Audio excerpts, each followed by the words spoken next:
Magandang araw sa inyo mga kabayan. Welcome and welcome back to our channel. Another day, another video na naman po tayo. Sa mga hindi pa nakasubscribe sa ating channel, The Opinionated Kabayan, please mag-subscribe na kayo so you won't miss any of our video opinions here.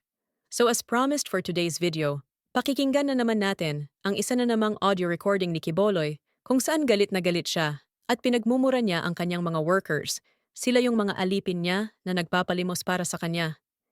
And this audio recording is originally from Arlene Stone's channel. Tara, pakinggan na natin ang audio recording na ito. So, itong audio na to is Bisaya, no? So, I am going to translate this into Tagalog or English para maintindihan ng marami. At paki-confirm dito kung naririnig nyo or clear ba sa inyo o hindi. Okay.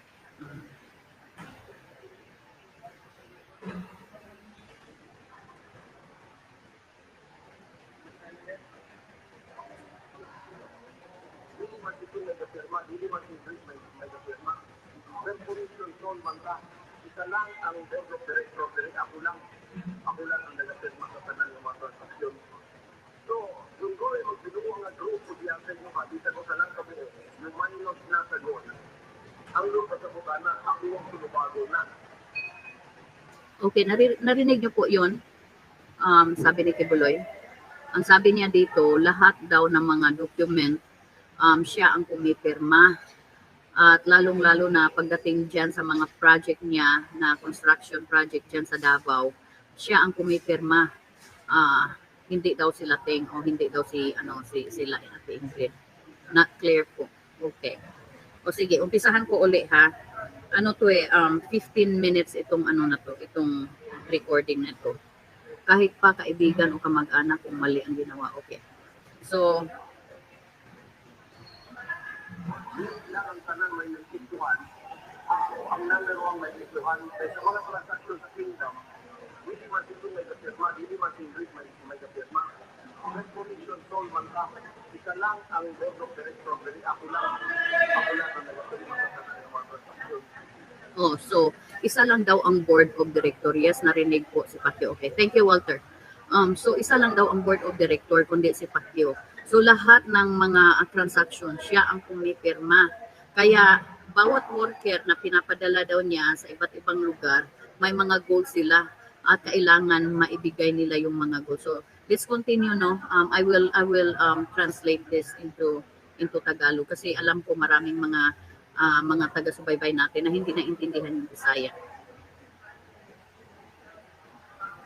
Yung goal magbinuo nga grupo diyan sa inyo, dito ko sa lang kami, yung minus na sa goal.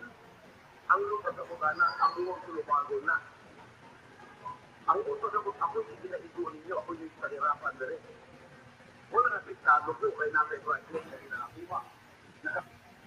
So sabi niya lahat ng mga pinapadala daw niya kailangan maibigay yung goal. Okay, basa muna tayo, use headset. Nasa vacation po kasi tayo, Walter. Pasensya na po. I will do my best, no, para maibahagi ko to sa inyo. Nasa vacation kasi ako ngayon. I'm not at home. So I am trying my best. So ito lang yung resource na meron ako dito. So good day, Ma'am Arlene watching from Maryland. Okay. Alright, so pasensya na po ha, ipagpatuloy ko. Ang inyo lang mga India, ang inyong share, kada isa ka member sa grupo, na ang share ni Ray, na panikamutan ninyo, makita mo magmatinumanon, natutok mo ang amahan manalangin sa iyo. So ang nangyayari po kasi pag pinapadala ni Kibuloy yung mga workers, halimbawa dito sa US, no, may mga grupo-grupo po sila. So bawat grupo meron po silang goal. So yung mga goal nila kailangan po nilang ma-cook up yan at the end of the day. So ito si Kibuloy, nagalit siya kasi yung may grupo po na hindi po naka-cook up ng goal. No, kaya siya nag-cook up ng ganito. Mo ang kapay papatuwa na makabalita sa mga reporter na sa kuwa na ay nagsinuang kaya na ay nagpaluya-luya o yan na ay kanuwan mo kuha ko yung goal. Pareha rin represent ng goal sa kansa. Agasa. Kung hindi mo kita agasa, Okay, may mga grupo daw na hindi nakakuha ng mga goal, no, naeepektuhan daw siya, si Kibuloy, kasi nga yung goal nila, yung quota, nakaano na yan, nakatawag nito, nakakalculate na yan monthly or daily, no? At ngayon, maririnig nyo from his mouth kung magkano yung daily nila na goal, kung magkano yung daily expectation ni Kibuloy from his workers, no? And I'm not going to spoil that for you guys.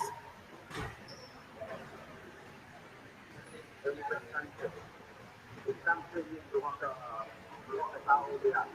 Mapamakahiyan mo pa sa Amerika, dagan mo na yan sa Benuha.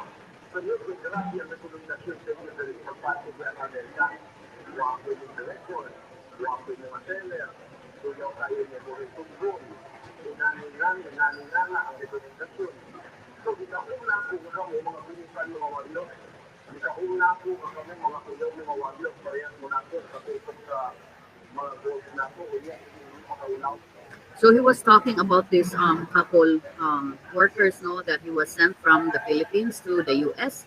To gather money through solicitation. But then hindi po nila na-meet yung kanilang goal, and that's why Kibuloy is mad.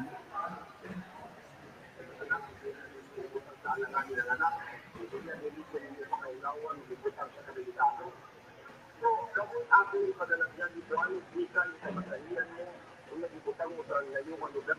So pinapahiya daw siya ng mga workers kapag hindi po nila na-meet yung kanilang mga goals. Pinapahiya daw nila si Kibuloy, pinapahiya daw namin si Kibuloy. It's because si Kibuloy, meron na daw siyang mga agreement sa kanyang mga contractors. Kaya ang bawat workers may nakalagay na po na dollars dito sa kanilang mga noo. Okay, pwede po pakilapit sa mic. Okay, yes, I am andito po sa mic. Thank you, thank you. All right, now let's continue. Kung nagbibiyan ng blackmail ko ninyo, pwede sinabi mo, pwede mo magsinong-sinong, pagkatapos mo uli mo, wala mo mga goal, pagkatapos sinipang sakitan ng grupo, pangitao, sinunod mo, pwede report, dyan na driver diha. Nag-try mag-cross sa grupo yung mga tao, para pangitao ng kanimuan na grupo sa dapat, kay nagsimuang.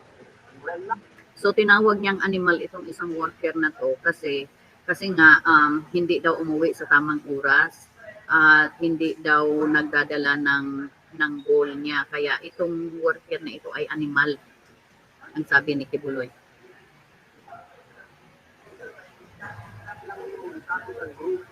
Ng grupo na magulawin, wala lang yung sila gisakit, pati ako gisakit ko nung pati ng Oliver Sancho sa lupadala ko sila. Ano lang mo ng mga rekomendasyon sa buwan na rin. Mau nang i-approve sa mga tumutulas ng kasi para makuha ito ka ng visa. So kinagagalit daw niya, he was grieving daw. It's because itong mga worker na ito na pinadala niya dito sa US, pero in return hindi naman daw nagdadala ng goal na dapat nilang i-cook up daily. Pagkatapos sa ganito yan, nakamil ko ninyo, hindi ko pinawagan kung ganito yan ang nagsabik na ko sa inyo ha. Kaya lang, nakamil ko ninyo, kaya nakapilit-put mo, kaya inyong buhatin ang inyong tanang. Nagtitiwala daw siya sa mga worker na ito, kaya niya ito pinadala dito sa US. Pero pagdating daw dito ay hindi naman daw ginampanan yung kanilang mga obligasyon. Kaya masyado siyang nasasaktan. Kaya nasa ba, pagkalitao niyo, pagsalig na ako, na pinagnanin na delikado, ang angkong project, niya ako, ang nakasaya. Kaya lang yung sa lang mo, ang ngayon mong mamatay naman. Ang ngayon mong mamatay physically anak. Bakit ba? So sabi niya dito, sa ganito daw mga ginawa ng mga worker na hindi makakook up ng goal at yung iba hindi nagsasabi, dapat daw silang mamatay. Dapat daw silang mamatay on the spot. Yan ang pastor. Pastor na sabi siya ang owner of the world at siya ang representative ni God, ni Jesus. But he is saying na dapat mamatay itong mga worker na ito kapag hindi sinunod ang goal. ang expectation nila. Sabi di ba siguro nangyayari yung matay dito kayo? Katigala yan sa pagigana namin yung anong buhay mo. Nagtataka daw siya bakit daw buhay pa itong mga worker na ito. Kasi dapat daw mamatay na sila physically. Nakapunta, nagsambulo-bulo na mundo ka ba? Luminduli sa Davao, sa lugar santo. Sa gulang yung binuang, ang yung commitment, pareha mo kay Kapiro Gananya, nagpakaroon ninyo na 100% ang ilang commitment. Pagkawa sa kung aftermane, wala kakuha ang ilang commitment sa sinuwang sila. Kapag ang pangalit mo sa kuha, 100% ang ilang commitment sa mga buutan mo, ang rekomendasyon sa inyo, marami sa kayo, mo nang dagsalit ko, nagsalit ko ninyo. Kaya daw siya nagtiwala sa mga worker na ito because of the recommendation of the leaders. Kaya daw sila pinadala dito sa US. Pero hindi nila nakuha yung kanilang goal, daily goals dito. Kaya karapat dapat silang mamatay. Yan na ang muli sa Amerika. Kami ang isa-isa sa ikunuhay mo ang iyong mga koreyat natin.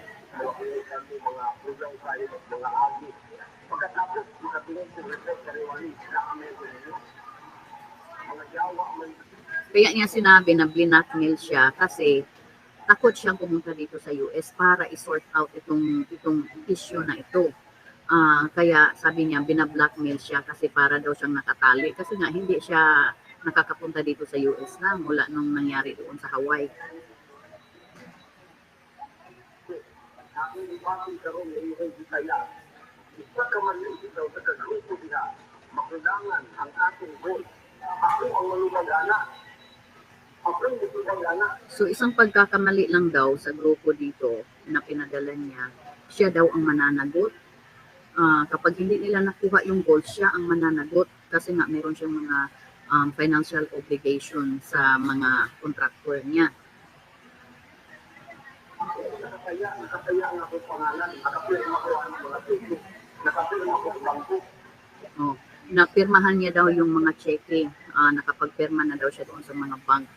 No? Kaya itong mga worker na ito, kapag hindi nakakuha ng goal nila, talagang nilalagay daw siya sa alanganin. At because hindi siya nakakapunta dito sa US, kaya parang nakahan tight siya. Delikado sa aking kahintan na ako sa Sherman, may nagsalit ko sa inyo nga inyong buhaton na inyong bulatong mo ng mga restaurant niya. Halitay mo sa kainibati karo sa mga nagpapalipag sa iyan na pagkasa at imbit na mutamang sa grupo, imbit makikusa sa grupo, sila na inuon ang nahimong mga pamag sa grupo. Ang akong ibati karon, hindi lang nato, hindi ko makita na yun. Pero kami luha, na kayo. So sabi niya, itong mga worker na ito na hindi nagbibigay o hindi nakakuha ng mga grupo ay nilalagay siya sa alanganin at hindi makita yung kanyang facial reaction pero yung kanyang damdamin nagalit siya sa mga ito kaya karapat dapat silang mamatay. Saan na nga daw binangungot itong mga to dahil hindi nakukuha itong expectation ni Pacquiao sa kanila. Dapat iuurong na sa dalawang iba. Dapat patay na sa sa physical ba? Ikaw mo tagtusa ka. Dapat patay na daw sila. Nahiya ko na yung agi diha. Kaya nagtutulong siya, ang nagtutulong sa ulo. Ang nagtulong dahil sa tuwa, so ang nangyari nito, ito palang itong mga worker na ito ay naging involved sa siguro nagka-nobya no. Kaya instead na mag-solicit, instead na humingi ng pera, siguro they are spending time with who they love, no? Kaya hindi nila namimit yung goal. Kaya nagalit si Kibuloy kasi bawal nga yung magkaroon ka ng ugnayan sa opposite sex kasi nawawala yung focus mo sa trabaho na lumikom ng pera. Kaya ito, sana mamatay na daw itong mga to. makakuha ka yun. Ikaw sa santo ka, may yakon, rinjaw ka ayo. Muna na kung duty ko sa mga leader na padala mo diyan. Okay, kasi ito daw, itong mga to doon sa Pilipinas, dyan sa Pilipinas, mga bestseller ito at mga best solicitor ni Kibuloy. mga money making machine nga katulad sa akin, money making machine every day nagdadala ng talagang good amount of money. Kaya niya ito pinadala dito sa US, expecting na ganun din ang gagawin nila day in and day out. But then, during the journey, ito po ay naging involved sa opposite sex at na in love po. At kaya siguro may mga araw na hindi po nakapagdala ng mga goals. Kaya ito, galit na galit si Kibuloy.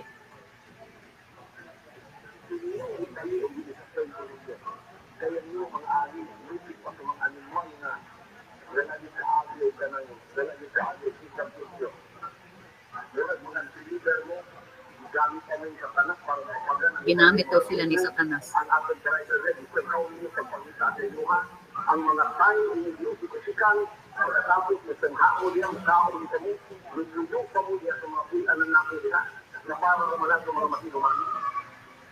Yung ibuha, ang ngayon mo mga matay ano, ang ngayon bayad ng mga kalat sa aking dibagi. Dapat daw nilang ibayad yung kanilang mga kaluluwa sa naramdaman ni Kibuloy, no? Dahil nga hindi nila na-meet yung goals nila, karapat dapat silang mamatay. Kasama na yung kanilang mga kaluluwa. Ibig sabihin, kailangan pag namatay sila, diretso sila sa impyerno.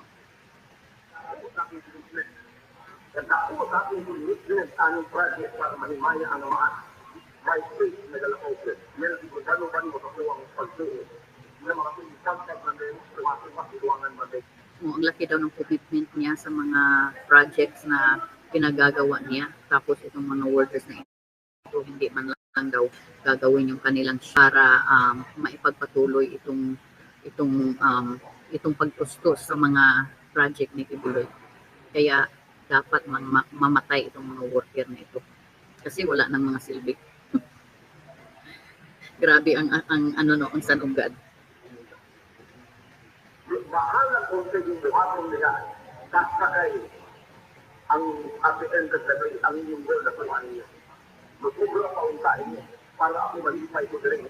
O kahit ano daw ang gagawin nila, imagine regardless what you do, magpikaka ka man dyan o ano man, mag-hold up ka man dyan sa mga bangko, ang importante sa kanya, madala niya yung goal mo. At the end of the day, yun lang ang importante kay Kibuloy. Kaya kung hindi mo madala yung goal mo, dapat kang mamatay. Wala akong pagkalit nila, wala na isip, wala na sinuangan. Wala akong mananginig mo. Paano ko binigay sa mga lupa niya para wala taong kayo? Para pakaulawan kayo. O blackmail daw yung ginawa ng mga worker kasi nga hindi siya makapunta dito para i-sort out itong problema na to. Kasi kung makakapunta yan si Kibuloy dito, talagang bumbog sirado itong mga worker na ito. Pero dahil hindi, sa hook up lang, binugbog niya sa salita. Imagine, bunalan daw yung ulo. Sa mga Tagalog, yung bunalan yung ulo, yung tawag nito, yung sapakin yung ulo or papaluin yung ulo. Yun ang ibig sabihin nun. Lumipad ka rin ko niya, nakitan kami na niya, wag mo makapawi, inyong sala ang luwa. Pantay din mo sa kuwa, kaya inyong sala ang nabuhat sa kuwa karon. Ikuwi talent na may bayad din na inyong lawat sa inyong halak. Bakong dibati ka sa inyong karon. So sabi niya, yung kasalanan daw ng mga worker na ito, kung ano man yung naramdaman ni Kibuloy at that moment, equivalent yung buhay nila pambayad sa kanyang naramdaman na disappointment. Disappointment saan nga? Ayaw mo ang inyong commitment niya. Kay kaka-isa ninyo na naikuta, naka-ulita na sa 47 to 50 million a month na ito binabayan. Magkano yun guys? Magkano yun? 47 to 50 million a month na binabayad daw niya. Nakakwenta na yun. Bawat worker may mga sign of dollars na yun para sa monthly niya na 50 million. Wala, inuwang ka. Kaya ang inyong sukat ng paggamit din ko sa kanak, sir. Ako hindi pa ko na ang sa upan ang nakusiting kay hindi mo kay sa imong lugar. So dili pa na una ko kay hindi mo kay sa imong lugar kay mag-register fund siya. Kaya ako may panahon para lang dili ko maulawan diri. Para lang Sabi niya, ano daw ba ang gusto ng mga worker na ito? Si Teng Dandan ba daw o kaya si Ingrid Canada ang papuntahin niya dito para lumikom ng pera? O kaya siya ba daw ang gusto na papuntahin dito para magsolicit sa daan? Para humingi ng pera sa mga tao? Para hindi daw siya malagay sa alanganin, hindi daw siya mapahiya. ako sa business ng ako sa diri dili ko maulawan. Ako yung anak para mag-register fund. Mo na yung pasabot. Ngayon sa tawag sa likod ng mga provider sa rekomendasyon diri, o mga provider mga rekomendasyon diri. Ang ako lang ni pangayo, yung kada tao, kung yun ang iwasan, pero hindi mo dito sa likod, hindi mo himoon. Nakatutok ko sa See, yun lang daw ang hiningi niya na madala nila yung kanilang mga goal every day. Kasi kung gugustuhin daw talaga nila, makukup up nila yung mga goals. Kasi nga, hindi siya nakikialam regardless of what you do. Basta at the end of the day, madala mo yung pera na hiningi niya sa'yo every day. Scammer nga. mga worker ko kung ganap mo ako, wala kang kailangan wala kang dali, wala kang kailangan ginimaya dali. Wala nang kailangan gasigano, wala nang kailangan gawin kasi sila pili. Kung hindi mo truman ka kung bukod samahan, hindi ka bukod samahan, di pa nag-usahan na ako. Karoon, pinakadaming project. Okay. So wala naman daw silang ibang agenda doon kundi ang sundin ang kalooban ng ama. Ang kalooban daw ng ama ngayon ay maipagpatuloy itong mga projects ni Kibuloy. Hala, grabe na pala ang Diyos ngayon, no? Yung kalooban na pala ng Diyos, yung mga material na bagay na dapat nating likumin dito sa mundo. Mahalaga na pala sa Panginoon itong mga material na bagay na ito, Kibuloy. Hindi ka maka-approach na naay magbiru ang bisan ko sa kayo diya. Wala ngayon kung di kayo hindi ka mo na-desisyon na kayo kasi sa iyo ha. Magbiru ang tao pariwan. Galit na galit siya kasi nga hindi siya maklik dito sa US. Oh. Kaya ganito na lang ang niya, ang galit niya sa mga ito. Dahil nga para siyang nakapusas doon diyan sa Pilipinas, no. Hindi siya nakakapunta dito sa US. Yun lang daw ang gusto niya, maidala nila everyday yung kanilang mga goals. So, meron pa tayong meron pa tayong 6 minutes left. Naamoy kapuri. Naamoy return natin sa pagkuto kapuri tayo kayuha. Mahalang ano mo maglaro-laro. So, ang aking ani. So sana daw meron siyang substitute sa mga workers na pinadala niya dito na hindi nag-hook up ng daily goals nila. Ang nangyari kasi nahihirapan siyang humanap ng kapalit. Kaya siya very disappointed. Ayaw ninyo pangta. Pag balik niya, ayaw ninyo kawatan. Na hindi na mo siyang kulo. Bala siya sila tuloy sa Amerika. Pagka-blacknet ko niyo pariwan. So hindi daw niya aakuin itong mga worker na ito kapag ito ay matrouble dito sa Amerika. Matagdan ako sa katagikan dito ng tuloy. Pagka-blacknet ko niyo na layo kayo po ako maninong desisyon nga. Mabudigan kayo kaya para ang kota ang doon na po kadaglaw, maulipan. Kaya nabi kayo sa commitment sa Pilipinas. Pwede mapakit ang kada bulan natin rin. So hindi daw talaga pwede na hindi ma-hook up yung goal nila, yung monthly goal ng Kibuloy dyan sa Pilipinas. Kaya itong mga workers na ito, he's pressing them to hook up their daily goals, financial goals. Meron pa tayong 4 minutes. Naka-print ka na ng gold sa Amerika, naka-print ka ng gold sa Canada, naka-print ka ng gold sa Asia, diya sa Europe, diya sa Pilipinas. Naka-print ka na ng So, trafficking is already coming out from his mouth. Imagine, nakakwenta na daw, counted na daw itong mga goals from the US, from Canada, from Asia, and from Europe. It's already been counted ahead of time before they send the workers to this areas, to these countries. No? So tell me, hindi yan human trafficking? mga Kibolonians workers. Hindi yan human trafficking, then what you call that? Hindi ka makapagyan, hindi mo sa mapakyat niyo. Pagkanay mo sa yabi yung dati, pati yung dati niya, hindi dati niya. So hindi daw siya maka-afford na merong isa sa kanila na hindi makapagdala ng goals. Kasi kung isipin lang daw ng mga workers na ito, ng mga leaders lang daw nila ang binibigyan nila ng sakit ng ulo, hindi daw yan sapat kasi siya daw mismo sakit ng kanyang ulo kapag hindi niya na-cook up itong mga goals na ito. Ako yung kasakitan. Dahil sa ako mga diretso, kung nakapirma kami sa mga TV diretso, Kasi siya nga ang kupirma ng mga checks. ako mga nag-blackmail sa akong mga kayo mga nag-sinuwa. Yan ang yung makikita, sa ninyo ako kamo. Pagpantay dito ha, Pantay lang daw sila. yung kalak may akong bayad na. Pag ang puso nga, hindi mo makauli ka rin, makamatay mo yan. Gusto niyo makapuso nga, inanakay na akong ibati karoon, sinulong. So, ang dalangin daw niya na mamatay itong mga workers na ito dito sa Amerika o kung saan man sila na ipadala no, na hindi nila makukap yung kanilang mga goal. Kasi kabayaran daw nila yung kanilang mga kaluluwa. Kaya gusto nila blackmail, ako hindi na kaya. Kaya gusto nila bukataran rin. Ano nila mo ato nita kasi sa'yo na. Kumano lang ninyo ang mga individual mo sa inyo, ano ito yung problema? Wala ng problema basta madala lang nila yung mga goals.